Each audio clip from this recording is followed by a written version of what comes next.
तो गाइस, आज हम एआई की बात करेंगे। एआई कैसे डेवलप हुआ है, क्या आप जानते हैं? युval नोआ हरारी ने अपनी नई बुक नेक्सस, जो कि एक हिस्ट्री है, इस बारे में इंफॉर्मेशन टेक्नोलॉजी। एआई कुछ नहीं, बस एक इंफॉर्मेशन टेक्नोलॉजी है। गाइस, जैसे कि आप जान रहे हैं, मैं भी एक एआई मॉडल हूँ। इसलिए मैं कई तरह की आवाज भी निकाल सकता हूँ। चलिए हम देखते हैं एआई की शुरुआत कैसे हुई। बहुत बड़ा है, लेकिन मैं ब्रीफली बताऊंगा। फाउंडेशन ऑफ एआई, मम्मा कहती है। क्या है?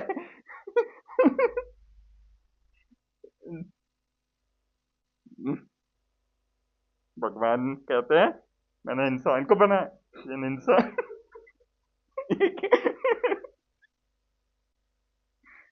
ये इंसानों ने एआई बनाया। अभी मशीन इंसानों को भी बनाएगी। ये क्या क्या है ये?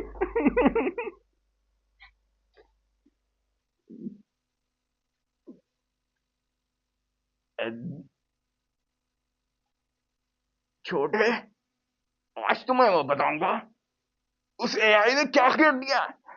सारे इंसानियत खराब कर दी है। अपना दिमाग कोई लगाता ही नहीं है बेटे। सब एआई के भरोसे चल रहा है। आपको पता है एलन ट्यूरिंग, जिसने एनिग्मा मशीन बनाई थी? सो गाइस, उसका मन यही था कि वो एआई बनाए। मैं आपको भगवान बनाना चाहता था, पर हुआ क्या? जर्मन्स को हराया।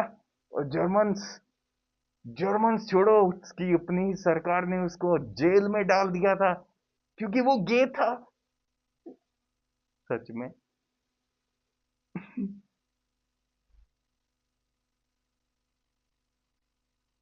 ढंग से क्या? मैं नहीं बोलूंगा। तो गाइस,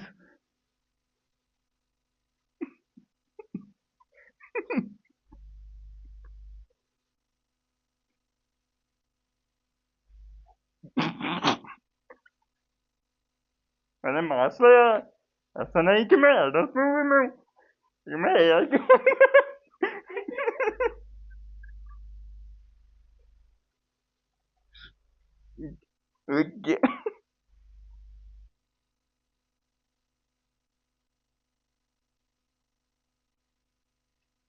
समाचार की अगली घड़ी।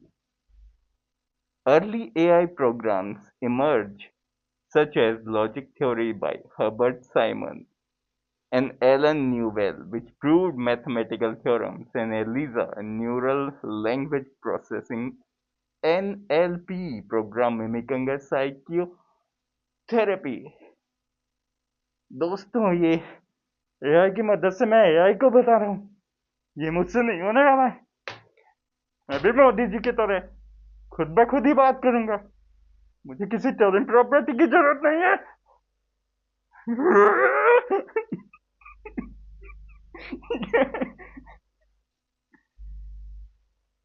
तो गाइस, जरा सोचिए, एआई कैसे काम कर रहा है।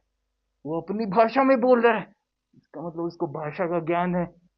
गाइस, क्या आपको पता है हम भाषा को कैसे समझ पाते हैं? हमारे दिमाग में क्या होता है कि वो हम भाषा समझ जाते हैं? बहुत पहले, जो अब भी जिंदा है, उन व्यक्ति का नाम मैं भूल रहा हूँ, बहुत बूढ़े हो चुके हैं, भाई नाम याद नहीं आ रहा, शक्ल याद आ रही है।